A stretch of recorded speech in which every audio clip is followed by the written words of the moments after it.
भाई लोग UFC 311 कल रैप अप हुआ है। बहुत सारे सिग्निफिकेंट रिजल्ट्स इसमें निकल के आए हैं। इस्लाम माखाचेव ने ऑल टाइम टाइटल डिफेंसेस का रिकॉर्ड ब्रेक किया। मिराब डवालेश्विली ने उमर नुमागोमेडोव को बीट करके पहले फाइटर बने जिन्होंने एक दागिस्तानी को एक टाइटल फाइट में बीट करा है। इस वीडियो में जो भी नेक्स्ट फाइट्स इन सब की हो सकती हैं, जो लेफ्ट पे मेरे दिख रहे हैं और राइट में मेरे दिख रहे हैं, सारे फाइटर्स की मैं बात करने वाला हूँ। उसके पहले अगर आपको UFC के अराउंड ऑनेस्ट, अनफिल्टर्ड और रियल कंटेंट देखना पसंद है हिंदी में, चैनल को सब्सक्राइब करो। अब बढ़ते हैं वीडियो में। पहले आते हैं इस्लाम माखाचेव पे ही। अब देखो यार, अरमान सरूकियान के पुल आउट ने इस्लाम माखाचेव को एक बहुत ही वियर्ड स्पॉट में डाल दिया है यार। ठीक है, अरमान सरूकियान एक आखिरी चैलेंज रह गए थे UFC में, एटलीस्ट लाइट वेट डिवीजन में, sorry not UFC but light weight division के एक आखिरी चैलेंज रह गए थे। फुल कैंप भी अरमान सरूकियान का था। मतलब इस्लाम माखाचेव की इसमें कोई गलती नहीं है, लेकिन बहुत सारे ओपोनेंट्स का लाइक कि उनके शॉर्ट नोटिस फाइट्स हुई है। आप मोइकानो मान लो, बॉबी ग्रीन मान लो, डैन होकर मान लो, एलिस वोल्कनोव्स्की की दूसरी फाइट मान लो, बहुत सारी शॉर्ट नोटिस डिफेंसेस और फाइट्स इन जनरल उनकी हुई है। तो इवन उनकी कोई गलती नहीं है, लेकिन एक ये जो एस्ट्रिक्स या स्टेन जो होता है वो हल्का हल्का आता है। एंड फिर से उनका अरमान को के पुल आउट के बाद मोइकानो है, उनको भी शॉर्ट नोटिस पे आना पड़ा।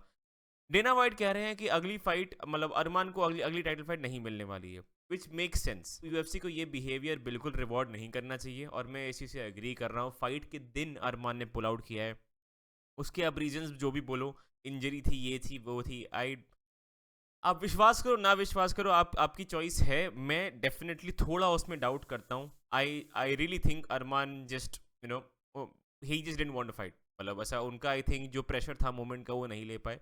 बट ठीक है, अगेन मैं बिल्कुल भी इस चीज़ पे डाउट नहीं डाल रहा हूँ। मेरा मेरा मेरा एक सस्पिशन है, बिकॉज थोड़ा सा जिस हिसाब से उन्होंने सेम डे पे पुल आउट किया था, मुझे थोड़ा सा सस्पिशियस लगा था। अगर उनकी एक्चुअली इंजरी हुई हो तो I hope he recovers. But Islam तब भी एक अजीब स्पॉट में अब आ गए हैं। क्या करें वो अगला? एक तो वो बहुत टाइम से चाह रहे हैं कि वो डबल चैंपियनशिप के लिए फाइट करें, लेकिन वो बिलाल मोहम्मद से फाइट नहीं करना चाह रहे जो करंट चैंपियन है। तो द ओनली वे कि उनको एक्चुअल टाइटल शॉट वेल्टरवेट का मिलेगा और वो एक्चुअली लेंगे इज अगर शाफकात वो बेल्ट जीत जाए। तो अगर वो जीते तो टुवर्ड्स एंड ऑफ 2025 शायद हम लोग एक टाइटल शॉट देख लें इस्लाम माखाचेव के लिए वेल्टरवेट पे। अगर वो ना हुआ, इलिया टोपुरिया बहुत टाइम से कूद रहे हैं, मुझे नहीं लगता Ilia deserves like a double championship shot. मतलब इस्लाम के लिए भी अनफेयर हो जाएगा। ठीक है, कितने कितने फेदर वेट से वो फाइट करे, कितने लोगों को वो चांस दे, उनको भी तो चांस चाहिए।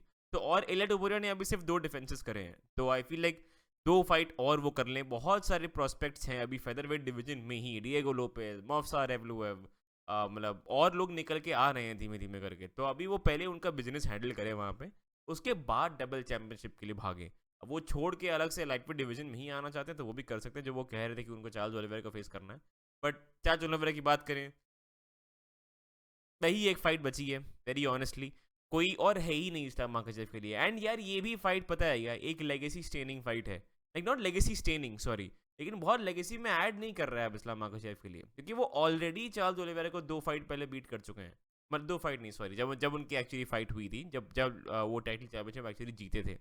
इस्लाम माखाचेव ने अपने माइकल चैंडलर वाली फाइट में इंप्रूवमेंट्स डेफिनेटली दिखाए, लेकिन तब भी यार अगर वो जीत गए दोबारा इस्लाम, तो भाई बोलेंगे कि अरे यार ओलिवेरा को तो हराया ही था, फिर से हरा दिया। तो इस्लाम को भी आई फील लाइक ये फीलिंग आ रही है कि यार मुझे क्या, मुझे कुछ और चाहिए भाई, कितना ये सेम मिले, सेम चीज़ों को डिफेंड करूँ। और लाइट वेट डिवीजन भी बहुत ड्राई हो गया है, तो अरमान सरूकियान के पुल आउट ने बहुत कॉम्प्लिकेशंस दे दिए हैं लाइट वेट डिवीजन के लिए। उस पर अगर आए, अरमान सरूकियान पे भी अगर आए, क्या अगला उनका हो सकता है? मैं बहुत सोचा मैंने इसके बारे में, मैंने कहा भाई अब डेना वाइट इनको टाइटल शॉट तो बिल्कुल नहीं देंगे अब, क्योंकि डेना वाइट भी पिस्ड है कि भैया ये क्या क्या क्या ड्रामा किया उन्होंने, एक प्रॉपर ऑलमोस्ट इवेंट बर्बाद होने पे आ गया अरमान की हरकत की वजह से। अब ठीक है, प्रॉपरली अगर इंजर्ड हैं तो अगेन इंजर्ड हैं तो इंजर्ड हैं, ठीक है, लेकिन इवेंट ऑलमोस्ट बर्बाद हो गया था उनकी वजह से। तो I don't think Dana White and मतलब डेना वाइट ने कहा भी है कि he is not getting the next title shot. तो एक ये फाइट मेरे को लगता है जो प्रॉपरली बचती है, द विनर ऑफ एक फाइट जो होने वाली है मार्च में होने वाली है ये फाइट, डैन होकर वर्सेस जस्टिन गेजी। ये दोनों एक कम अप पे हैं। डैन होकर एक्चुअली काफ़ी अच्छा मोमेंटम लेते हुए आ रहे हैं। जस्टिन गेजी एक बहुत brutal knockout loss max Holloway के अगेंस्ट, उसके बाद बाउंस बैक करने की कोशिश कर रहे हैं। मुझे नहीं लगता है इस फाइट के बाद इन दोनों को टाइटल शॉट मिलना चाहिए, इनको एक फाइट और करनी ही चाहिए इस फाइट के बाद। एंड अरमान को भी अपने आप को दोबारा एक प्रूव करना पड़ेगा, back to the drawing board, जैसे जैसा डेना वाइट ने भी कहा है। तो उनको भी अपने आप को एक और बार प्रूव करना पड़ेगा। तो इस फाइट के बाद इन इन लोग को भी, जो जैसन गेजी हैं और डैन होकर हैं, इनको एक फाइट और चाहिए होगी to get near the title. And Arman Tsarukyan को भी एक फाइट चाहिए। मुझे एक ये ऑब्वियस यू नो, उसके अलावा कुछ है नहीं। मतलब उसके अलावा लिटरली कुछ भी नहीं है अरमान सरूकियान के लिए। या तो आप अरमान सरूकियान वैसे चार्ल्स ओलिवेरा के का रीमैच करा सकते हो, वो भी एक ऑप्शन है। बट यही दो पोटेंशियल रूट्स हैं अरमान सरूकियान के लिए। यार फाइट ही कर लेते यार। इस्लाम से फाइट ही कर लेते। बट ठीक है, कोई बात नहीं। अगला आते हैं मिराब डवालिशविली। यार अब मिराब डवालिशविली का क्या, मैंने बहुत मजाक उड़ाया है इस चैनल पे, लेकिन उमर नurmagomedov के विन के बाद उन्होंने मुझे गलत तो मतलब मैंने कभी उनके उनकी कैपेबिलिटीज ऑनेस्टली डाउट नहीं किए थे, लेकिन उमर के अगेंस्ट मैंने उमर को पिक किया था। जो फर्स्ट 2 राउंड्स में मैं उस पिक से बहुत सेटिस्फाइड था, लेकिन जैसे ही थर्ड राउंड चालू हुआ मुझे लग गया कि भाई बट ठीक है। अभी सब ये बोल रहे हैं कि यार अगला क्या होना चाहिए, अगला क्या होना चाहिए। ये बैंटमवेट डिवीजन में ही कुछ प्रोस्पेक्ट्स हैं उनके, जैसे फॉर एग्जांपल पीटर यान, जिन्होंने अभी अभी डेविसन फिगरेडो को बीट करा है। लेकिन यार मुझे लग रहा है पीटर यान को एक और फाइट अगर दे दो तो आई फील मैं थोड़ा सा और संतुष्ट हो जाऊंगा। अभी हम लोगों ने मिराब वर्सेस पीटर यान देखी थी, लाइक क्या लास्ट, मतलब 3 फाइट पहले इन दोनों के लिए, 2-3 फाइट पहले, बहुत रीसेंट फाइट थी इनकी। एंड वो बहुत बोरिंग फाइट भी थी, और हमको पता है उस फाइट में एग्जैक्टली क्या होने वाला है। तो मुझे लग रहा है एक और फाइट अगर पीटर यान ले लें तो ज़्यादा कुछ दिक्कत नहीं होगी। वो एक फाइट शॉन ओमैली हो सकती है। शॉन ओमैली और पीटर यान की काफ़ी क्लोज फाइट 3 राउंडर हुई थी, तो 5 राउंडर अगर हो तो वो एक बहुत इंटरेस्टिंग फाइट हो सकती है। शॉन ओमैली के लिए भी सब, लाइक कोरी सैंडहेगन, मतलब मुझे लग रहा है जो भी प्रोस्पेक्ट्स हैं इस समय बैंटमवेट डिवीजन के, वो सब एक एक फाइट अगर करें तो अच्छा रहेगा। क्योंकि मतलब एक थोड़ा डेवलपमेंट एक आया, बिकॉज मिराब स्लोली, मतलब स्लोली बहुत डोमिनेंट चैंपियन बनते हुए जा रहे हैं, और प्रॉपर प्रोस्पेक्ट का समझ ही नहीं आ रहा क्या दें इनको। ऐसा ही डिवीजन एक और है,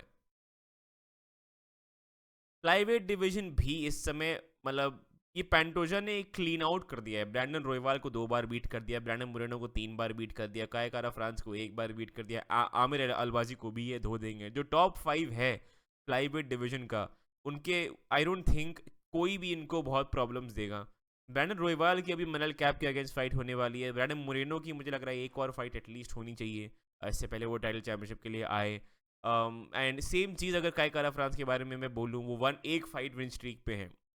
प्लाईवुड डिवीजन को 6 महीने दो डेवलप होने के लिए, थोड़ा सा कि भैया जो प्रोस्पेक्ट्स हैं, जो टॉप 5 टॉप 10 में है, वो एक दूसरे से फाइट करें, उनमें से 2-3 चैलेंजेस निकल के आए, उनकी नंबर 1 कंटेंडर फाइट में भी अगर करा दूँ, थोड़ा सा टाइम दो डेवलप होने के लिए। बिकॉज पैंटोजा इज लैपिंग दिम, मतलब वो पेले पड़े हैं सबको जो भी उनके सामने आ रहे हैं।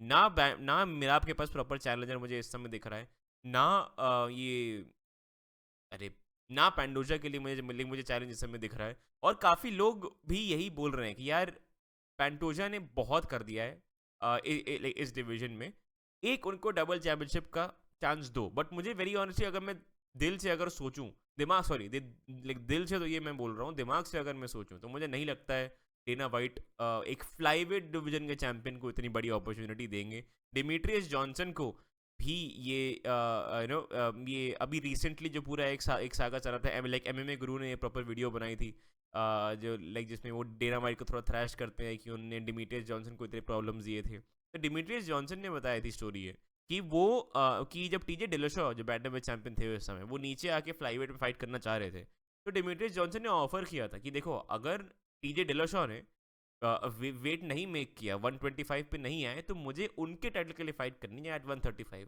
मना कर दिया डेना वाइट ने।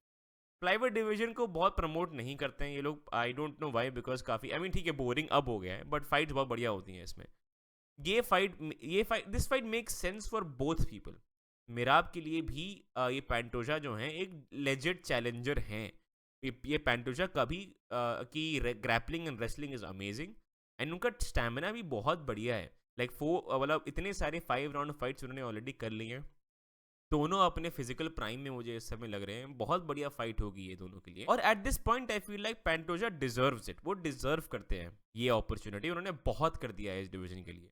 तो ये फाइट अगर बने तो बहुत बढ़िया रहेगी। आई डोंट थिंक ये होगी, ये मतलब मुझे लग रहा है यार ये लोग ये मिराब को ओमाइली चिपका देंगे, मिराब को पीटर यान चिपका देंगे, मैं फिर वो बोरिंग फाइट होगी। एग्जैक्टली वही होने वाला है। बट अगेन एक पैंटोजा को एक अपॉर्चुनिटी दो, फ्लाईवेट डिवीजन को और बैंटमवेट डिवीजन को इन द मीन टाइम थोड़ा डेवलप होने दो। ये एग्जैक्ट टाइम है जब एक डबल चैंपियनशिप फाइट होनी चाहिए। यही फाइट अगर लाइट वेट और वेल्टरवेट की बात होती तुरंत फाइट बन जाती, लेकिन फ्लाईवेट चैंपियन है क्योंकि वही है बस सीन। मूविंग ऑन, अब आते हैं उमर नुमागोमेडोव पे। उमर की यार बहुत अच्छी परफॉर्मेंस थी I would say, but is just that मिराब का जो पेस है, मिराब का जो कार्डियो है, is just how do you in face that. उन्होंने अपने कार्डियो को जैसे वेपनाइज करा है।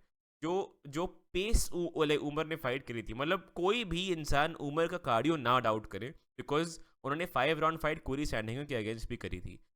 हर इंसान मिराब के अगेंस्ट थक जाता है, हर इंसान। And how do you not, जो स्पेस पे आप फाइट कर रहे हो इट्स जस्ट मतलब इरेशनल पेस है भाई वो। तो उमर के कार्डियो को इस फाइट के बेसिस पे डाउट ना करो। बहुत ही एक फिट फाइटर है वो। लेकिन अगला फाइटिंग की क्या हो सकती है, ये मैं सोच रहा था इसके बारे में। मुझे लग रहा है Deiveson Figueiredo is a great idea for it. Deiveson Figueiredo is वो जो एक्सपीरियंस अपने साथ लाएंगे, एंड जो प्रॉपर एक, मतलब मुझे लग रहा है दोनों के लिए बहुत ही बड़ी फाइट एक ये रहेगी। उमर नुमागोमेडोव के लिए भी एक इतना experience fighter in Deiveson Figueiredo, बहुत उनको फेस करके उनको बहुत बहुत अच्छा एक्सपीरियंस मिलेगा। डेविसन फिगरेडो को भी एक दोबारा स्टेप अप चाहिए, एक दोबारा टाइटल पिक्चर में आने के लिए। तो वो फिर अगर उमर नुमागोमेडोव को उन्होंने बीट किया तो बहुत ही बड़ा उनका एक लेग अप उनको मिल जाएगा। एंड 36 साल के वो हो रहे हैं, तो बहुत टाइम उनके पास नहीं बचा है। तो एक सिग्निफिकेंट नेम को एक बार बीट करके वो दोबारा उस उस टाइटल कंटेंशन या उस सर्किट में आ सकते हैं, जो अभी वो नहीं है, क्योंकि वो अभी पीटर यहाँ से हार गए थे। ये फाइट अगर होगी, ये दोनों फाइटर्स के लिए बहुत अच्छी होगी। तो होप दिस हैपेंस। अगला आते हैं Renato Moicano. Let me tell you something, my brother. I can afford to lose. But ठीक है यार, मुझे नहीं लगता इस्लाम माखचेव के लॉस के बाद मोइकानो का बहुत स्टॉक गिरा है।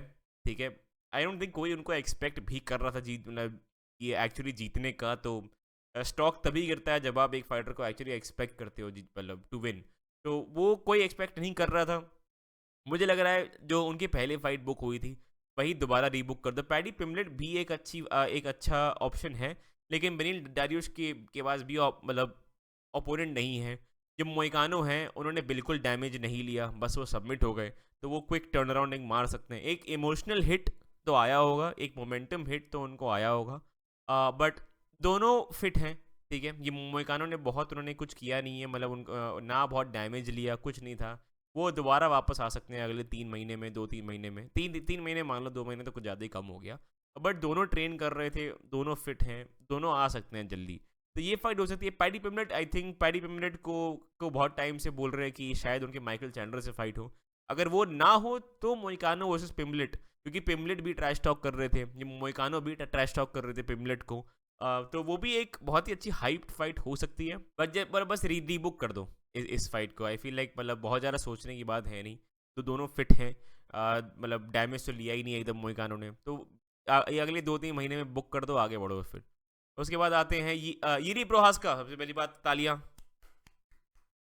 यिरी प्रोहास्का इज बैक। जमाल हिल को उन्होंने डोमिनेट तो नहीं करेंगे, लेकिन बहुत सिग्निफिकेंटली, मतलब वो प्रॉपरली अहेड थे। सेकेंड राउंड था जिसमें उन्होंने मतलब काफ़ी इवन रहा, इवन फुटिंग पे, पार्टली बिकॉज जमाल हिल ने अपनी चारों उंगलियां यिरी प्रोहास्का की आंखों में पेल दी। लेकिन ठीक है, जो दूसरा राउंड था वो इवन था, बट उसके अलावा first round and third round Jiri complete control में थे। उनका डिफेंस सिग्निफिकेंटली इम्प्रूव दिखा, हेड मूवमेंट सिग्निफिकेंट, मतलब बहुत बार अगर आप उनके फाइट्स देखो तो वो बस पंच ले लेते हैं, बस ले लेते हैं। उनका जैब आ रहा है तो वो ही जस्ट टफ्स इट आउट, मतलब वो उसको सहन करके आगे बढ़ जाते हैं। लेकिन इस फाइट में उन्होंने बहुत वीविंग, ब्लॉकिंग बहुत ही अच्छी लगी, बहुत ही अच्छी रही। जो बहुत टाइम से उनका जो होल था गेम में, डिफेंस डिफेंस डिफेंस में, अगर मेरे ये आपने पहले वीडियोस देखे होंगे जहाँ पे मैंने यिरी प्रोहास्का की बात करी है, मैंने इसकी बहुत बात करी है कि इनका बॉक्सिंग डिफेंस, इनका स्ट्राइकिंग डिफेंस बहुत बकवास है। लेकिन इस फाइट में बहुत इम्प्रूव हुआ है। अभी भी मुझे लग रहा है, अब उन्होंने कॉल आउट तो किया है एलेक्स पेरेरा को थर्ड फाइट के लिए, नहीं ठीक है, अभी एक और फाइट आप लो। बेस्ट फाइट है, एक फाइट होने वाली है बहुत सिग्निफिकेंट लाइट हैवीवेट डिवीजन के लिए, यान ब्लोहोविच कार्लोस उलबर्ग। इसका जो विनर होगा उनको एक फाइट और चाहिए होगी एक टाइटल कंटेंशन के लिए आने के लिए, ईरी प्रोहास्का एंड इसके विनर को एक फाइट और कराओ, उतनी देर में आप परेरा वर्सेस एंकलाइव कराओ, उसमें जो भी जीता उस टाइम तक ये ईरी प्रोहास्का के 2 legit back to back wins आ जाएंगे, Jamal Hill like former champion, अगर यान ब्लोहोविच जीते तो एक और legit win former champion, Carlos Ulberg अगर जीते तो उनसे भी फाइट करके उनसे भी विन लेके एक बहुत बड़े प्रोस्पेक्ट को डिरेल करते हुए आएंगे। तो बहुत ही बढ़िया उनका एक मोमेंटम बनेगा, बहुत अच्छी हाइप बनेगी कि ओके येरी प्रोहास्का ने अपने प्रॉब्लम्स जेन्युइनली फिक्स कर दिए हैं। ऐसा नहीं कि सिर्फ मतलब उनके उनके तारे ये जमाल हिल के अगेंस्ट बहुत सही थे, एक्चुअली उन्होंने प्रॉब्लम्स फिक्स कर दिए हैं और जेन्युइनली वो एक फिजिकल एंड स्किलफुल प्राइम में अब आ रहे हैं। तो इसके विनर को अगर फेस करेंगे तो प्रॉपर एक नंबर 1 कंटेंडर फाइट बहुत बढ़िया ये बन सकती है। तो ये फाइट बननी चाहिए in my opinion late in the year, maybe अगस्त के आसपास, क्योंकि ये फाइट ये फेब में होने वाली है। तो मैं कह रहा हूँ ऐसा जून जुलाई या अगस्त में अगर इन दोनों की फाइट शेड्यूल हो बहुत ही बढ़िया रहेगी। अगला आते हैं you got caught I got dominated Jamal Hill की अगली फाइट। देखो यार काफ़ी डैमेज लिया उन्होंने ईरी प्रोहास्का के अगेंस्ट, तो उसको तो इग्नोर नहीं कर सकते हैं, और तो उनको डेफिनेटली एटलीस्ट 2-3 महीने बैठना ही चाहिए, इससे पहले वो ट्रेनिंग कैंप में आए भी। ठीक है, वो उस लॉस के बाद उनकी एक वीडियो आई थी जिसमें वो एकदम ब्रोकन लग रहे थे एकदम, विच मेक सेंस क्योंकि ये फाइट अगर जीतते तो वो मतलब वो बहुत बिल्ड कर रहे थे एलेक्स पेरेरा का रीमैच उनका। शायद आपने वो वाला भी जो वीडियो था वो भी देखा होगा जहाँ पे वो मतलब एलेक्स पेरेरा के साथ एक ऑल्टरकेशन होता है उनका UFC PI में, जब पेरेरा ट्रेन कर रहे होते हैं तो उनको ट्रैश टॉक करने जाते तो वो बहुत बिल्ड कर रहे थे। और ये फाइट जीत के मोस्टली उनको ये तुरंत बाद टाइटल शॉट मिल ही जाता, बट वो हार गए। तो डेफिनेटली उनको एक आध स्टेप पीछे वो अब आ गए एट दिस पॉइंट। ये इनको अगर थोड़ा ब्रेक लेना है, एक और फाइटर है जिनने बहुत डैमेज लिया था लास्ट टाइटल फाइट में एलिस पेरेरा की, इनको भी एक ब्रेक लेना था, खलील राउंड्री। इन दोनों की फाइट ऑलरेडी बुक हो गई थी, लेकिन वो फिर कैंसिल हो गई थी। ये बहुत ही मुझे नो ब्रेनर लग रहा है, इसके बारे में सोचने की बहुत ज़्यादा ज़रूरत भी नहीं है। ये प्रोसेस की फ़ाइट जब तक नहीं बुक हुई थी मुझे लग रहा था, मैंने जो नेक्स्ट फाइट्स की वीडियो भी बनाई थी खलील राउंड्री वाली, जब वो एलिस पेरेरा के अगेंस्ट कब फाइट हुई थी उनकी, वो सेम पेपर व्यू के बाद जब मैंने एक वीडियो बनाई थी, इन माय ओपिनियन खलील राउंड्री की नेक्स्ट फाइट जमाल हिल ही होनी चाहिए थी। इससे पहले ऑफकोर्स ये बुक हो गई, बट अभी भी मुझे लग रहा है कि उनकी ही नेक्स्ट फाइट होनी चाहिए। बहुत ऑब्वियस है, मतलब आई डोंट थिंक इसके बारे में मुझे बहुत बात करने की ज़रूरत है, ऑलरेडी बुक हो चुकी है। इन दोनों ने काफ़ी एक दूसरे इन दोनों ने नहीं, जमाल हिल ने खलील राउंड्री के बारे में काफ़ी बोला है। वो लॉस के बाद जमाल हिल ने वाह वाह वाह करके जो यॉर्निंग का वो जो था पता नहीं क्या था वो, बट ठीक है ये फाइट बननी चाहिए। मूविंग ऑन, जेल्टन अल्मेडा, उन्होंने बहुत ही बढ़िया एक TKO विन लिया सर्गिस स्पिवैक के ऊपर। दोबारा मतलब एक कर्टिस ब्लेड्स के TKO के बाद जब वो खुद TKO हो गए थे तो उनके जर्नी पे एक डेफिनेटली एक स्टेन आ गया था। अब बहुत बढ़िया एक बाउंस बैक उन्होंने मारा है। अभी एक फाइट मुझे और दूर लगा, 1 से 2 फाइट मान लो, मुझे वो और दूर लग रहे हैं एक प्रॉपर टाइटल फाइट के लिए। मुझे लग रहा है एक और फाइटर हैं इस डिवीजन में जिन्होंने बहुत गंदा रॉबरी विन लिया था, नॉट हिज फॉल्ट, वो खुद बोले थे मैं वो फाइट शायद हार गया था, और वो 2 टाइटल फाइट्स उन्होंने करी हैं, दोनों टाइटल फाइट्स उन्होंने ग्रैपलिंग की वजह से ही हारी हैं। तो उनको भी प्रूव करना है अपने आप को कि भाई मैं ग्रैपलिंग सीख गया हूँ। सिरिल गान, आई थिंक बहुत ही नो ब्रेनर फाइट है सिरिल गान के लिए ये। मुझे लग रहा है सिरिल गान को कहीं भी टाइटल शॉट के पास आना ही नहीं चाहिए, इससे पहले वो अपना ग्रैपलिंग होल फिक्स करें। मुझे नहीं लगता है सिरिल गान से टॉम एस्पिनॉल बननी चाहिए, बिल्कुल भी नहीं बननी चाहिए। सेम चीज़ दोबारा हो जाएगी, या तो सिरिल गान पिट जाएंगे फीट पे, या तो लाइक टॉम एस्पिनॉल फाइट शुरू होते ही उनको टेक डाउन करके सबमिट कर देंगे। Ciryl Gane just does not have the wrestling, does not have the grappling. तो जब तक वो ये प्रूव कर दें व्यूअर्स को कि भाई मैंने ये होल अपना फिक्स कर दिया है, तब तक वो आस पास भी ना दिखे मुझे टाइटल शॉट के। जेल्टन अल्मीडा के अगेंस्ट सिरिल गान फाइट करे, और दोनों फाइटर्स के लिए बहुत बढ़िया बात है कि सिरिल गान भी ठीक ठाक बड़े नाम ही मानो 2 टाइटल फाइट बंदे ने एट दिस पॉइंट कर दी हैं, तो जेल्टन अल्मीडा के लिए भी एक बहुत अच्छा लेग अप होगा वो टाइटल पिक्चर में आने के लिए। सिरिल गान को भी एक ग्रैपलर को हरा के ऑडियंस का एक पैसा कहाँ से आता है, पैसा ऑडियंस से आता है। क्या ऑडियंस को सिरिल गान पे विश्वास है? नहीं, बार बार वो ग्रैपलिंग में हारते हैं।